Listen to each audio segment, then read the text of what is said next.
شازیہ بیگم کافی دیر سے نیلم باجی کا انتظار کر رہی تھیں۔ 2 بار فون بھی کیا، دونوں بار نیلم کا ایک ہی جواب تھا، بس باجی راستے میں ہوں۔ کون سا اتنا راستہ ہے جو کٹنے میں ہی نہیں آ رہا؟ وہ بہت بے چینی سے نیلم کا انتظار کر رہی تھی۔ نیلم اچھے رشتے کرانے میں کافی شہرت رکھتی تھی۔ یہ 8واں رشتہ تھا جو وہ آج شازیہ بیگم کو دکھانے کے لیے لے جانے والی تھی۔ اسے پوری امید تھی کہ یہ لڑکی شازیہ بیگم کو ضرور پسند آئے گی اور رشتہ ہونے کی صورت میں دونوں طرف سے اچھی رقم مل جائے گی۔ کتنی ہی ضرورتیں اس کے سامنے تھیں۔ دوڑ بیل کی آواز سن کر جیسے شازیہ بیگم کی جان میں جان آئی۔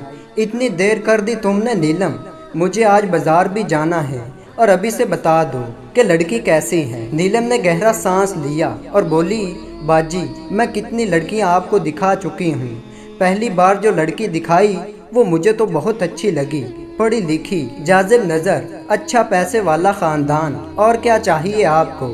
شازیہ بیگم کے ماتھے پر 10 بل پڑ گئے۔ دیکھو نیلم، تمہارا تو بیٹا ہے نہیں، تم کیا جانو بیٹے کی ماں کے دل میں کیسے کیسے ارمان ہوتے ہیں۔ اب بھلا بتاؤ میرے واجد میں کیا کمی ہے جو میں وہ لڑکی پسند کر لیتی؟ تم نے دیکھا نہیں اس کا رنگ سانولا تھا اور جو اس سے پہلے دکھائی اس کا قد کم تھا۔ اب اگر ایسی ہی لڑکی مجھے بہو بنانی ہوتی تو میری بھانجیاں بھی ہیں، مگر کیا کروں، ان میں بھی ایک سانولی ہے اور دوسری کا قد کم ہے۔ چلیں باجی بچی دیکھ لیں۔ اب آگے جو اللہ کا حکم اور پھر اللہ کا شکر کہ واجد کا رشتہ ہو گیا۔ آج شازیہ کی بیٹی نورین کو لوگ دیکھنے آنے والے تھے۔ نیلم ہی لڑکے والوں کے ساتھ آ رہی تھی۔ اس بار بھی نیلم کتنے ہی رشتے لے کر آئی۔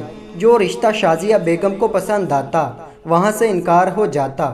کل جو لوگ نورین کو دیکھ کے گئے تو شازیہ بیگم کو بہت امید تھی کہ نورین ان کو پسند آئی ہے۔ انہوں نے خاطر تواضع بھی بہت کی، باتوں باتوں میں ڈھیر جہیز کا لالچ بھی دیا اور پارلر سے ہلکا میک اپ بھی کروایا۔ پھر نیلم کے فون کا انتظار کرتے کرتے اکتاہٹ سی ہونے لگی تو خود فون کر لیا۔ نیلم تم نے بتایا نہیں، کل جو فیملی آئی انہیں نورین پسند آئی ہے نا؟ شازیہ باجی میں نے انہیں بہت کائی کرنے کی کوشش کی، نورین کی بہت تعریفیں کی، لیکن انہیں نورین پسند نہیں آئی۔ شازیہ بیگم بے دم سی ہو گئیں۔ ارے کیا کمی ہے میری بیٹی میں؟ وہ ہمت کر کے چلائیں، میری نظر میں تو کوئی کمی نہیں، لیکن انہیں گوری بہو چاہیے۔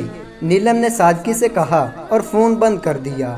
آج کل ہم چاہتے ہیں کہ ہماری بیوی خوبصورت ہو، خوبصورتی کو دیکھا جاتا ہے، لیکن ہمیں چاہیے ہم سیرت کو دیکھیں، اس کا اخلاق دیکھیں۔ اللہ تعالیٰ کے بنائے گئے تمام بندے خوبصورت ہیں، فرق تو ہماری نظروں میں ہے۔